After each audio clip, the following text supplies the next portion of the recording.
Ini tanda-tanda depan mata kita masih ada yang belum terjadi. Dan ini peperangan besar seluruh dunia. Ini nggak main-main, ini bukan perang 1-2 hari. Ini peperangan yang besar sekali, gitu kan? Bismillahirrahmanirrahim. Assalamualaikum warahmatullahi wabarakatuh. Alhamdulillahirabbil alamin. Assalatu wassalamu ala nabiyyina Muhammadin wa ala alihi wa sahbihi ajma'in. Amma ba'd.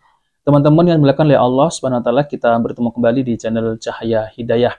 Jadi di video kali ini saya akan mereaksi dan saya akan menampilkan yaitu tentang sejarah peperangan di akhir zaman. Yaitu kita kelak akan memerangi suatu kaum, namun kita akan bersatu yaitu dengan tentara Rom, yaitu dari kaum Nasrani. Namun setelah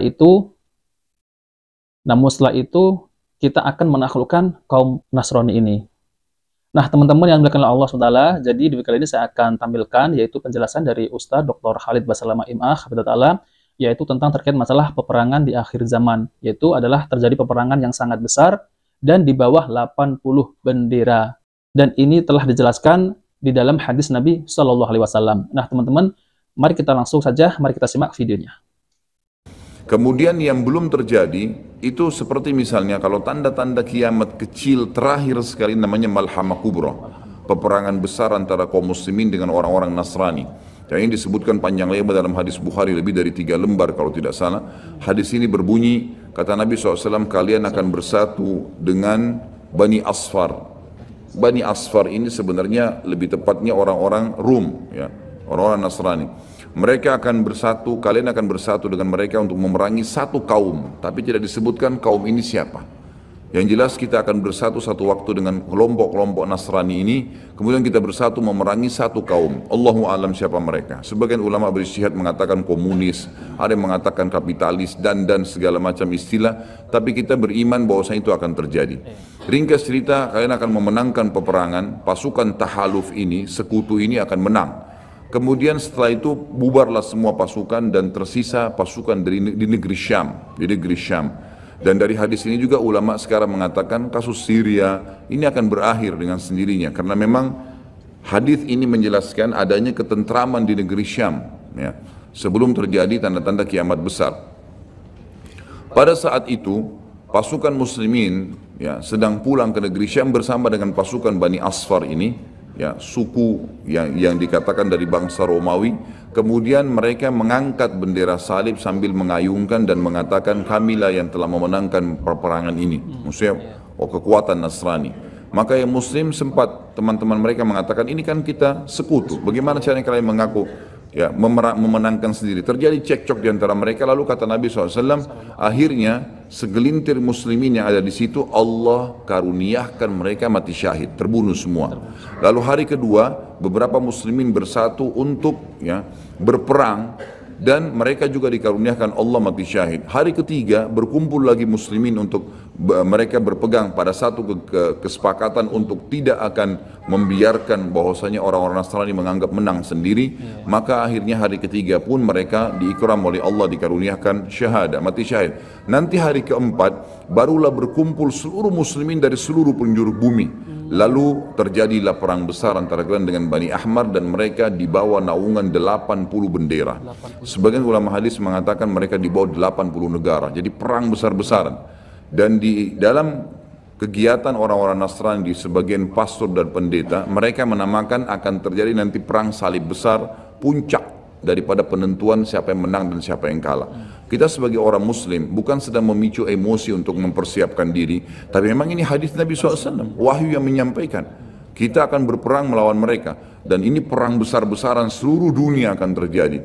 Maka kalian pun akan berperang, tapi tidak disebutkan waktunya berapa lama, sampai pasukan kalian menembus wilayah Rum dan kalian berhasil menjebolkan temboknya dengan takbir dan tasbih, berzikir. Dan tembok ini sebagian ulama mengatakan adalah Vatikan, karena memang satu-satunya markas orang-orang Nasrani yang menggunakan pintu gerbang. Kalau dibuka dianggap ada sebuah keputusan penting, kalau ditutup berarti sudah segala macam, ya, yang mereka kultuskan sekarang. Temboknya itu akan rubuh dengan takbirnya muslimin. Sebagian ulama hadis mengatakan karena banyaknya jumlah pasukan sampai akhirnya suara mereka begitu bergemuruh dan akhirnya meruntuhkan tembok itu. Allahu a'lam, itu makna hadis. Kemudian pada saat itulah syaitan, iblis menjelma jadi manusia lalu teriak di tengah-tengah pasukan muslimin berkata, wahai muslimin, Dajjal sudah keluar di tengah-tengah kalian. Dajjal sudah keluar di tengah-tengah kalian. Maka teriakan ini membuat pasukan muslimin, mereka tahu benar pada saat itu hadis Nabi SAW yang berbunyi, diriwayatkan Imam Bukhari Muslim, kalau kalian dengarkan Dajjal keluar di satu lokasi, maka selamatkanlah diri kalian walaupun ke gunung-gunung, gitu kan. Janganlah seseorang dari kalian berkata imannya kuat lalu dia sengaja menemui Dajjal, akhirnya dia menjadi pengikutnya. Jadi para mujahidin tahu masalah itu. Mereka bukan tidak berani, tapi mereka mengikuti sabda Nabi SAW. Maka mereka pun akhirnya pada klub pulang masing-masing. Kata Nabi SAW, mereka pun bubar ke wilayah masing-masing. Pada saat mereka tiba di wilayahnya, ternyata Dajjal tidak ada. Itu berita dusta. Dan pada saat itulah Dajjal keluar. Pada saat itulah Dajjal keluar. Dan Dajjal adalah tanda-tanda kiamat besar yang pertama. Tanda-tanda kiamat besar yang pertama. Jadi ini akan terjadi. Ini sekaligus saya menitik beratkan, ya, tidak bolehnya sembarangan orang ngomong. Sekarang soalnya ada beberapa orang, semoga Allah berikan hidayah, menentukan tahun, ya, akan terjadi kiamat. Bagaimana caranya menentukan tahun? Ini tanda-tanda depan mata kita masih ada yang belum terjadi.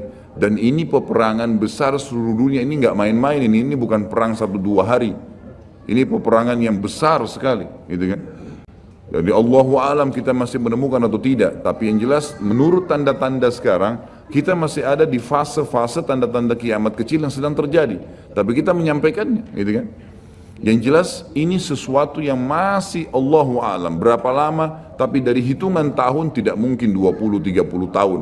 Bukankah banyak orang menebak-nebak tahun 2000 sekian akan kiamat, 2000 sekian akan kiamat. Ini semua dari mana? Kita punya kiai dan guru kita Nabi Muhammad SAW menyampaikan kepada kita tanda-tandanya ada sebelum terjadi kiamat. Tanda-tanda itu tidak akan terjadi kiamat. Nah, teman-teman yang dimulakan oleh Allah SWT, itulah penjelasan dari Ustaz Dr. Khalid Basalamah MA Hafidhut Ta'ala, yaitu tentang terkait masalah peperangan di akhir zaman. Kelak kaum muslimin akan bergabung dengan tentara Rom, yaitu orang Nasrani.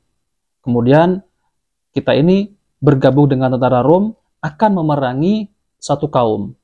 Ya, kata Ustadz tadi mungkin komunis ataupun mungkin kapitalis. Tapi kalau menurut saya, yang kelak akan diperangi yaitu satu kaum adalah bangsa Persia. Yang sekarang ini adalah Iran, yaitu berfahaman Syiah Rafidhah. Ini yang akan diperangi. Ini kalau menurut saya, teman-teman ya. Jadi, secara jelas bahwa Rom yang dimaksud dalam hadis adalah Romawi Timur yang merupakan Rusia hari ini, ya. Sikap Rusia yang menentang Zionis Dajjal menjadikan sebab Islam akan berdamai dengan Rusia. Nah, sekarang kan kalau kita lihat ya teman-teman, Rusia ini kan sangat menentang sekali dengan Israel, Yahudi, Zionis, karena mereka ini menjajah kaum muslimin yang ada di Palestina. Sebagaimana disebutkan dalam hadis, kami akan berdamai dengan Rom dalam keadaan aman, kemudian kamu dan mereka akan memerangi suatu musuh, dan kamu akan mendapatkan kemenangan serta harta rampasan perang dengan selamat.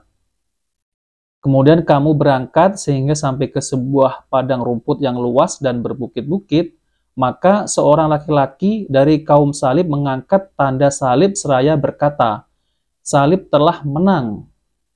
Maka marahlah seorang laki-laki dari kaum muslimin kepadanya. Lalu ia mendorongnya dan jatuh, meninggal. Pada waktu itu orang-orang Rom berkhianat dan mereka berkumpul untuk memerangi kamu di bawah 80 bendera, yaitu 80 negara.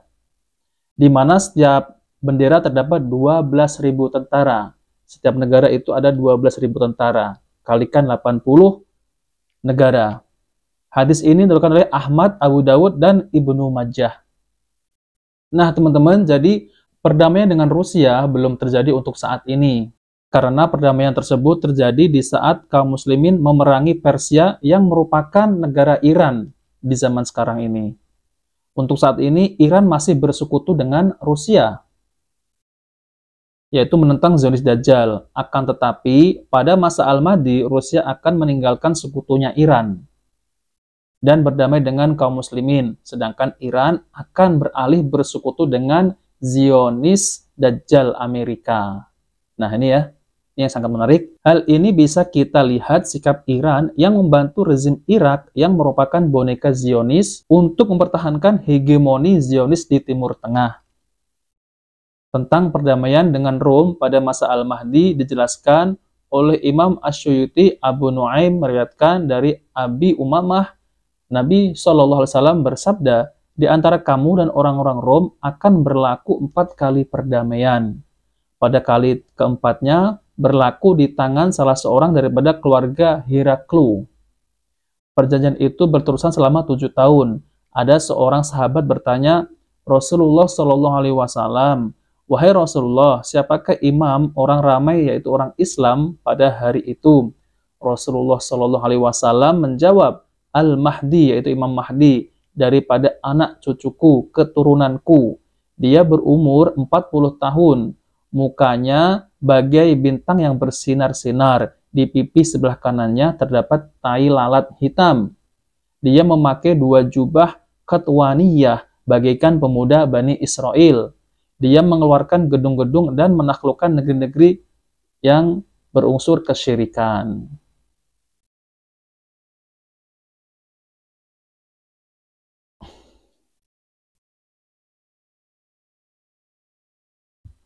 Nah, teman-teman yang dimulakan oleh Allah Subhanahu wa taala, setelah Rom ditaklukkan, kemudian kaum muslimin menaklukkan Turki tanpa peperangan. Setelah Turki ditaklukkan, maka keluarlah Dajjal.